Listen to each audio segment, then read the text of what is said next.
Okay, so what we are doing the Boer wars. Okay, तो Boer थे कौन? Boyer basically, Boyer का लिटरल मीनिंग होता है, ट्रांसलेशन अगर आप देखोगे तो डच में फार्मर होता है, डच लैंग्वेज में फार्मर होता है, ठीक है। सो बोयर्स जो थे वो क्या थे, देखो अर्ली 16 17 सेंचुरी में क्या हुआ था, बहुत सारे डच फार्मर्स यहाँ पर आ गए थे। दिस इज अफ्रीका, तो यहाँ पर क्या था, Cape of Good Hope. Why? Because यहाँ से इंडिया का रास्ता दिखता था, तो इसको हमने बोल दिया केप ऑफ गुड होप। इसको किसने फाइंड किया था? Can you tell me which person founded this Cape of Good Hope? was it was it Vasco da Gama? Was it Ferdinand Magellan? Yes. What was it? Christopher Columbus. Okay.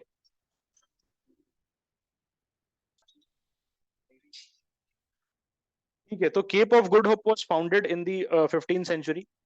तो उसके बाद पता चला कि यार ये अफ्रीका के नीचे से एक अफ्रीकन कॉन्टिनेंट है, उसके नीचे से अगर हम जाएंगे हमें इंडिया का रास्ता मिल जाएगा। उस समय सुएज कैनाल का कंसेप्ट नहीं था। ओके, सुएज कैनाल का कंसेप्ट नहीं था, ठीक।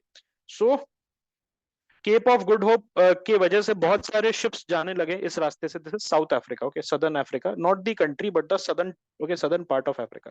बहुत सारे डच जो थे, Dutch people, they started coming on board the ships और दे स्टार्टेड सेटलिंग हियर। मतलब कुछ लोग उधर चले जाते थे, तो इंडोनेशिया वगैरह एरिया में चले जाते थे, इंडिया में चले जाते थे, because Dutch east India company भी थी। और आपकी इंडोनेशिया में पेपर मिलता था। इंडोनेशिया में Dutch people, they were interested in the paper farms in Indonesia. लेकिन बहुत सारे डच यहाँ पर रुक जा रहे थे, एंड दे सॉ कि यार ये तो बड़ा ही लैंड काफी ज्यादा है यहाँ पर। और नीदरलैंड्स में आपको पता है, the 70% country is under water. 70% country in Netherlands is under water. तो they had a good deal. उनको लगा यार अब सत्य कहाँ मैं पानी के नीचे रहूंगा, यहीं पर रुक जाता हूँ, and let let me start farming. तो इनको बोयर बोला गया। बोयर जो थे basically farmers, and they started settling. और उसके बाद इन्होंने क्या किया, धीरे धीरे करके 100 150 200 साल, 100 150 200 साल के बाद उनका अपना एक अलग कल्चर और अपना अलग लैंग्वेज बन गया, जिसको हम क्या बोलते हैं, अफ्रीकान। सो आज के डेट में अगर आप देखोगे, आज भी बोयर्स बहुत प्रोमिनेंट रोल प्ले करते हैं। तो एबी डिविलियर्स, एबी डिविलियर्स जो है, और आपका Jack Kallis, okay, Jack Kallis हो गया, रॉयल ऑफ वैंडर मरवे, जितने भी नीदरलैंड्स के प्लेयर्स हैं, अगर आपने देखा होगा जितने भी नीदरलैंड्स के प्लेयर हैं, all are South African born. उनको साउथ अफ्रीका में चांस नहीं मिला, तो Netherlands, because all of the Boer people जो आज एग्जिस्ट करते हैं, दे होल्ड डुअल नेशनैलिटी। उनके पास साउथ अफ्रीकन पासपोर्ट भी रहता है, नीदरलैंड का पासपोर्ट भी रहता है। Y?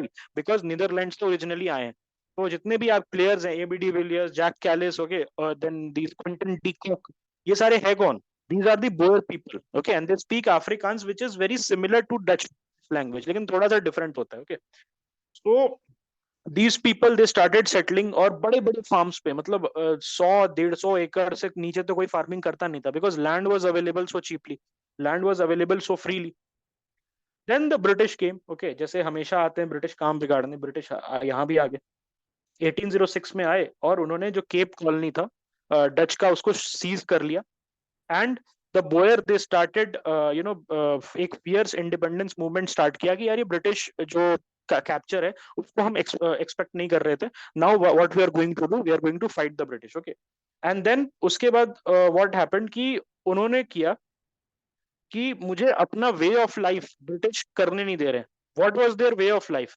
Slavery, okay. The Boers used to have thousands of slaves on their farms, because वहां पे गए तो उनके जो एरिया था, आपको याद होगा जूलू ट्राइब का नाम सुना, जूलू ट्राइब का?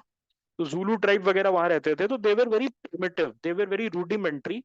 एंड उनको पता नहीं था कि व्हाट मस्केट इज और व्हाट मॉडर्न वेपन इज। तो ये जब बोर फार्मर्स गए, तो वो मस्केट वगैरह लेके गए, and they were able to बहुत सारे ट्राइब्स को उन्होंने सबड्यू करके उनको स्लेवरी में रख लिया, एंड बड़े ब्रूटल थे। सो 1806 में उन्होंने क्या किया, जैसे ये साउथ अफ्रीका, ये देखो मैप पे, suppose this is south Africa, तो ब्रिटिश ने ये वाला सदर्न पार्ट कैप्चर कर लिया। तो दे सेड कि हम नहीं रहेंगे। वाई? बिकॉज ब्रिटिश ने स्लेवरी अबॉलिश कर दी, and they said we want slavery. So बहुत सारे बोयर्स जो थे नॉर्थ चले गए, नॉर्दर्न पार्ट में चले गए। और यहाँ पर उन्होंने दो दो इंडिपेंडेंट रिपब्लिक्स बनाए। एक का नाम था ट्रांसवाल, और एक का नाम था orange Free state. Orange Free state क्यों? बिकॉज अगर आप देखोगे जो नीदरलैंड्स है उसका कलर क्या है? ऑरेंज है, राइट? तो ऑरेंज फ्री स्टेट और ट्रांसवाल, दो स्टेट बने।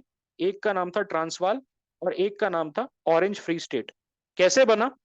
मैंने बताया अभी आपको कि ब्रिटिशर्स ने आए यहाँ पर, बोयर्स जो थे 1806 तक बहुत ही मस्त तरीके से फार्मिंग कर रहे थे। दे वर फार्मिंग वेरी वेल। लेकिन जब ब्रिटिशर्स आए उन्होंने ये पूरा एरिया कैप्चर कर लिया बोयर से, एंड दे सेड कि अब यहाँ पर स्लेवरी नहीं चलेगी, ब्रिटिश वे ऑफ लाइफ चलेगा। ओके, तो बोयर सेड कि हम ये नहीं करेंगे, हम ऊपर जा रहे हैं। ओके, हम अब यहाँ नीचे सदर्न पार्ट में नहीं रहेंगे, तो वो साउथ अफ्रीका के नॉर्थ में चले गए। It's a very oxymoron type का सिचुएशन है, लेकिन साउथ अफ्रीकन जो कंट्री है उसके नॉर्थ में जाके उन्होंने दो रिपब्लिक बनाई। एक का नाम था ट्रांसवाल और एक का नाम था ऑरेंज फ्री स्टेट, जहां पर स्लेवरी, ओके, जहां पर स्लेवरी वाज प्रेजेंट, और जो बोयर्स थे अपना जो वे ऑफ लाइफ है उसको फिर से रिज्यूम करना चाह रहे थे on large farms and being large cattle, okay, cattle farmers. इतना यहाँ तक समझ में आ गया सभी को? कोई है जिसको नहीं समझ में आया? प्लीज एक बार बता दो, फिर मैं आगे बढ़ता हूँ। Anyone who has not got the just what was the Boer wars? It is important because Mahatma Gandhi इसमें लड़े थे। अगर यूपीएससी का गांधी प्रेम जाग गया, हो सकता है वर्ल्ड हिस्ट्री में एक क्वेश्चन 10 मार्क्स का ड्रॉप कर दे। ओके, सो थोड़ा जरूरी है कि इसको थोड़ा सा आप समझ लो ताकि आप लिख सको। Okay, what was the changes, क्या क्या चेंजेस आया, फैक्ट्स क्या क्या हैं केस के। समझ आया? हाँ या ना बताओ ना जल्दी। Everybody yes or no? Just no. Okay, हाँ आ गया, ठीक है, बस नहीं चाहिए था मुझे। All I wanted was this thing only. Yes, I wanted yes or no. Brilliant. Okay, उसके बाद क्या हुआ? That when this went north, okay, north में जब जाने लगे ट्रांसवाल और ऑरेंज स्टेट के बनाने के लिए, तो वहां पर they came in contact with the indigenous African groups. अब मेरा एक चीज है, आपको बताया था क्या कि ये साउथ अफ्रीका है, तो नीचे साउथ में रह रहे थे एंड ऊपर में बहुत सारे और ट्राइब्स रह रहे थे। दे वर अनटच्ड बिकॉज द बोयर्स जो थे उन्होंने साउथ में ही अपना जो रैंच वगैरह था साउथ अफ्रीका में लगाया था, साउथ ऑफ साउथ अफ्रीका में लगाया था। जब वो नॉर्थ अपना ट्रैक स्टार्ट करने लगे ट्रांसवाल और ऑरेंज फ्री स्टेट बनाने के लिए, तब वो आ गए किसके कांटेक्ट में? जो कि ओरिजिनल ओनर्स थे, उनके कांटेक्ट में आ गए। And then from there, okay, उनके साथ बड़ी सारी सारी उनके साथ कॉन्फ्लिक्ट हुई, वॉर हुआ। ओके, वॉर लड़ा, उन्होंने उनको हराया। देन व्हाट हैपेंड कि 1867 में diamonds were discovered in Kimberley. और इसके पहले डायमंड्स कहाँ मिलता था? वर्ल्ड में सिर्फ एक जगह था जहां से डायमंड्स मिलता था, किम्बरली सेकंड प्लेस था। Can you tell me? Golconda. The answer is Hyderabad. Golconda. Yes, so Golconda में मिलता था and it was the only place. Okay, Kakatiya dynasty में आपने पढ़ा होगा, तो it was the only place in the world which supplied diamond. उसके बाद 1867 में किम्बरली मिला था। तो एक बंदा था सीसिल रोड्स, रोड स्कॉलरशिप मिलता है आज, अगर ऑक्सफोर्ड में आपको पढ़ाई करनी है तो रोड स्कॉलरशिप मिलता है। तो सीसिल रोड जो था, ही वेंट देयर और उसने बहुत सारे पैसे कमाए। एंड ये बात सबको पता चल गई कि भाई एक बंदा है Cecil Rhodes and he has found diamond and he has found a lot of gold. Okay, and उसके वजह से क्या हुआ? He has made a lot of profit. अब ट्रांसवाल जो था नया बोयर स्टेट था नॉर्थ में, मैंने बताया था दो स्टेट बने थे, ऑरेंज फ्री स्टेट और ट्रांसवाल। ओके, सब जब वो ऊपर गया 1886 में, गोल्ड मिल गया बहुत सारा, नॉर्थ में भी गोल्ड मिल गया। ओके, गोल्ड मिल गया एंड उसके वजह से क्या हुआ? ये जो ट्रांसवाल और ऑरेंज फ्री स्टेट है उसका वेल्थ बहुत बढ़ गया because they started supplying a lot of gold. तो बोयर्स जो थे, जिन्होंने पहले क्या किया था, साउथ अफ्रीका में रह रहे थे, साउथ अफ्रीका में, साउथ अफ्रीका के साउथ में रह रहे थे। देन द ब्रिटिश केम, उनको भगाया, तो बोयर्स कहाँ चले गए? ऊपर चले गए। यहाँ पर उन्होंने दो स्टेट बनाए, एक का नाम था ट्रांसवाल और एक का नाम था ऑरेंज फ्री स्टेट। भाई ट्रांसवाल में उनको मिल गया गोल्ड, और बम्पर गोल्ड मिला, ऐसा वैसा नहीं, बहुत सारा गोल्ड मिल गया। Okay, so after it happened, तो जो ट्रांसवाल था, it became very very wealthy and it gained a lot of strategic importance. अब जहां गोल्ड मिलता है, जहां रॉ मटेरियल मिलता है, वहां पर ब्रिटिशर्स तो वहीं जाते हैं। अब Britishers what they did, that there was a Witwatersrand gold rush. तो Witwatersrand gold rush was very similar to the Californian gold rush. Californian gold rush सभी को पता है what is Californian gold rush. तो California के rivers में कुछ लोगों को ना गोल्ड का वो मिला था, ट्रेसेस मिला था। तो ये बात सब जगह फैल गई कि भाई कैलिफोर्नियन रिवर्स में गोल्ड मिला है। तो बहुत सारे लोग इंग्लैंड से, जर्मनी से, इन सब के अराउंड से, और ईस्टर्न कोस्ट ऑफ अमेरिका से सब माइग्रेट करने लगे वेस्टर्न कोस्ट में। Okay, why? Because of this gold rush. उसी तरीके से जब बोयर एरिया में, ट्रांसवाल रिपब्लिक में पता चला कि भाई गोल्ड मिला है, ओके, गोल्ड मिला है, तो वो सारे भागने लगे जितने भी लोग हैं कि ट्रांसवाल में जाके हम गोल्ड ढूंढेंगे और हम पैसा कमाएंगे। ओके, बाय द वे, आप जो जीन्स पहनते हो, जो जीन्स है वो क्यों बना था? तो एक कंपनी थी Lee, okay, I think Lee Cooper या क्या, Levi's, sorry not Lee, Levi's, Levi's, okay. तो लिवाइस करके कंपनी थी, उसने जीन्स क्यों बनाई थी? ताकि जो गोल्ड रश में काम कर रहे हैं, जो गोल्ड रश में काम कर रहे हैं लोग, वो आसानी से काम कर सके। ठीक है। सो ब्रिटिश एम्पायर जो था, ओके, ब्रिटिश एम्पायर को पता चल गया कि यार ये ट्रांसवाल के पास ना बड़ी सारी गोल्ड आ गई है, हमने नीचे से भगाया, ये ऊपर गए, और या ऊपर में भी जाके प्रॉस्पेरिटी इनको मिल गई। ठीक है, तो कुछ करना पड़ेगा। ओके, कुछ करना पड़ेगा।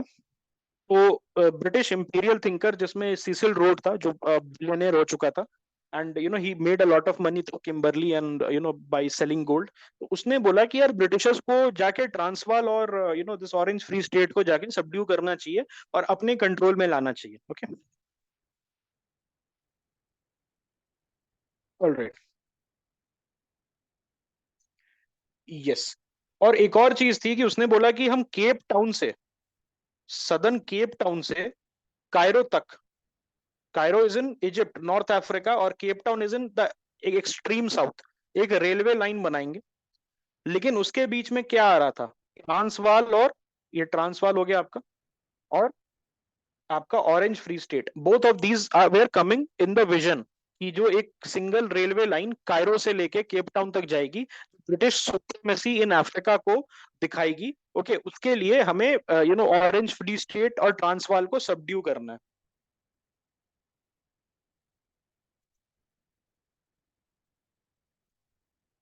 ओके, सो अब यहां पर मैंने आपको एक चीज बताई थी कि गोल्ड रश हो गया था, गोल्ड रश हो गया था, तो उससे जो फॉरेन पॉपुलेशन है, जो फॉरेन पॉपुलेशन है ट्रांसवाल का, वो बहुत बढ़ गया, स्वेल कर गया, और उनको क्या बोलते थे? Wheat landers. Okay, wheat landers, जो लोकल बोर थे, who were the the inhabitants, okay, the native inhabitants of the Transvaal and the Orange Free State, उन ये बोलते थे, व्हीटलैंडर बोलते थे। व्हीटलैंडर होते कौन थे? जो माइग्रेट किए थे।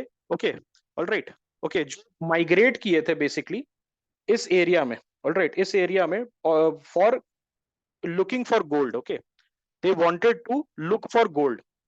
और उसके बाद क्या हुआ कि थोड़ा सा ऑपरेशन स्टार्ट हो गया, ऑपरेशन इनका स्टार्ट हो गया by the Boers, and they said कि यार हमें ठीक ठीक से ट्रीट नहीं कर रहे हैं, भले हम लेट से आए लेकिन हमने बहुत कंट्रीब्यूट किया है ट्रांसवाल की इकोनॉमी को, and the Boer government is not treating us well. Okay, तो ये इनका ग्रीवांसेस था, एंड जो विटलैंडर्स थे, they're for the the purpose of making money. What they wanted to do was कि ब्रिटिश आके टेक ओवर कर ले पूरे स्टेट को, ताकि वो वहां के मेजोरिटी जो डोमिनेंट पावर है वो बन जाए। इतना समझ में आया आपको? इतना समझ, कंफ्यूज तो कहीं नहीं हुए अभी तक? अगर हाँ हुए तो बता दो, and then I explain again before going into the real war. Anyone has any complaints, any kind of? Last वाला रिपीट कर देता हूँ, ठीक है। तो मैंने बताया आपको, एक बार समरी देख लो। बोयर्स आए यहाँ पर, फार्मर्स आए केप ऑफ गुड होप देख के, यहाँ पर उन्होंने सेटल किया, रैंच बनाया उन्होंने। Okay, and they started living in big farms, और स्लेवरी उनका स्लेवरी प्रैक्टिस करते थे। देन द ब्रिटिशर्स केम और उन्होंने डिस्प्लेस कर दिया। Then the Boers went into the north on something called the great trek. उन्होंने बोला कि जो हमारा वे ऑफ लाइफ है उसको ब्रिटिश डिसरप्ट कर रहा है। ऊपर गए, उन्होंने दो स्टेट्स बनाए, ये इसका नाम था ट्रांसवाल, और एक का नाम था ऑरेंज फ्री स्टेट। ओके, तो ट्रांसवाल जो था, वहां पर क्या मिला? गोल्ड 1887 में। उसके बाद जब गोल्ड, ये खबर मिली कि बम्पर गोल्ड मिला है, ओके, बम्पर गोल्ड मिला है, तो बहुत सारे ब्रिटिशर्स जो साउथ में रहते थे, उनको खबर मिली, तो वो भागने लगे ट्रांसवाल कि हम भी गोल्ड पकड़ेंगे। जब वो नॉर्थ में गए तो वहां पर उनको गोल्ड मिला, and they started paying taxes, जितना भी गोल्ड मिलता था तो बिजनेस करने लगे उससे, फिर टैक्सेस पे करने लगे। ओके, एंड देन उनको क्या बोलने लगा? विटलैंडर्स। ओके, विटलैंडर बोले जाने लगा। जैसे हम नहीं बोलते, हम भी बहुत सारी चीजें बोलते हैं, जैसे गोरा, ओके, एंड देन वी से it's like a Slur, okay. जैसे हम बोलते हैं किसी कोई अफ्रीकन जेंटलमैन है, ओके, तो उसको हम लोग यहाँ पे बोल देते हैं, okay, which is not a correct correct word to say. Anyways, तो एन वर्ड होता है आपका, जो उसी तरीके से विटलैंडर वर्ड होता है। वो किसको बोला जा रहा था? जो ब्रिटिशर्स थे, अपॉर्चुनिस्टिक ब्रिटिशर्स थे या फॉरेनर्स थे, जो कि ट्रांसवाल में आ गए after the discovery of gold, okay. तो इसमें क्या था, that a lot of Uitlanders they felt marginalized and oppressed by the Boer government, the Dutch Boer government, and they said कि यार यहाँ हम यहाँ पर इतना सारा टैक्स पे कर रहे हैं, प्रॉस्पेरिटी इनकी बढ़ती जा रही है, लेकिन फिर भी ये हमें अच्छे से ट्रीट नहीं कर रहे हैं। समझ आया? यहाँ तक समझ में आ गया?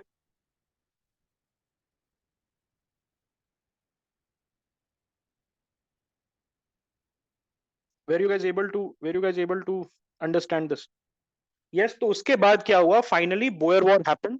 दो बार हुआ था, ओके। एक बार जो फर्स्ट बोयर वॉर हुआ, it was not very conclusive, it was not very conclusive. उसमें थोड़ा सा ब्रिटिश का हैंड ज्यादा हैवी रहा था, and they were able to gain some territory. लेकिन जो सेकंड बोयर वॉर हुआ, उसमें conclusively the Boers were subdued and they came under British control, okay. So this was your Boer war. Any questions? No?